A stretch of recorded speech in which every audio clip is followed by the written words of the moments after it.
you wrote this article, and I'm curious. Who's to blame for the Browns' latest firestorm?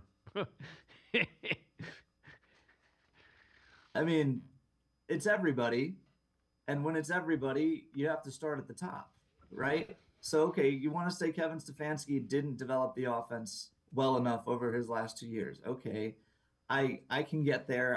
I can if you want to say again the discipline and type stuff. If you think that the Browns locker room um, had the voice had grown stale and they wanted to move on from something, I think that's a fine case to make. I think if you wanted to fire Kevin Stefanski, that's fine. But the talent also contributed to the offense falling off the cliff the way it did. And of course, the Deshaun Watson trade is the biggest sin of the Andrew Berry, Kevin Stefanski regime. They missed on that as about as badly as you could possibly miss. So, you should also probably blame the GM for this. But the GM gets to stay while the coach gets fired.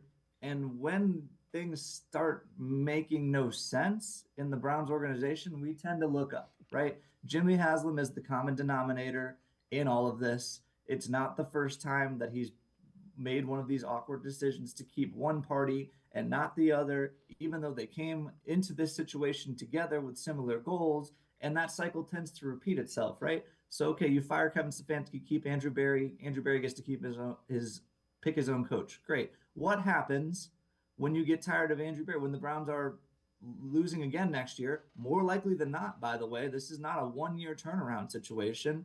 Then Andrew Berry's 7 years in, and he's still not getting the results that you want. Are you still going to be patient then? Or are you going to reset this cycle and bring in another GM who didn't hire this coach that Andrew Berry just chose? And you see where we're going here. Mm-hmm. It never stops spinning, and the Browns can't seem to pick a lane ever. It's like I made this analogy in my story. Like it's like a cat chasing the laser pointer. They're just jumping onto the next shiny light that they see, right? It's like, oh, well, Kevin Stefanski needs to be fired now. Well, Andrew Berry, if they lose next year, well, maybe it was the roster after all. And well, now the GM that we've hired doesn't like the coach that Andrew Berry chose, and that GM really should get to choose his own coach. Like, it's just a cycle of ineptitude, and there's really nothing about the track record that suggests this is going to stop anytime soon. You have just perfectly explained why I don't want a first-time head coach in charge of this football franchise and organization, because that would kill a young first-time head coach quicker than anything. Has the potential to, I won't say will, has the potential to derail a first-time head coach more so than anything.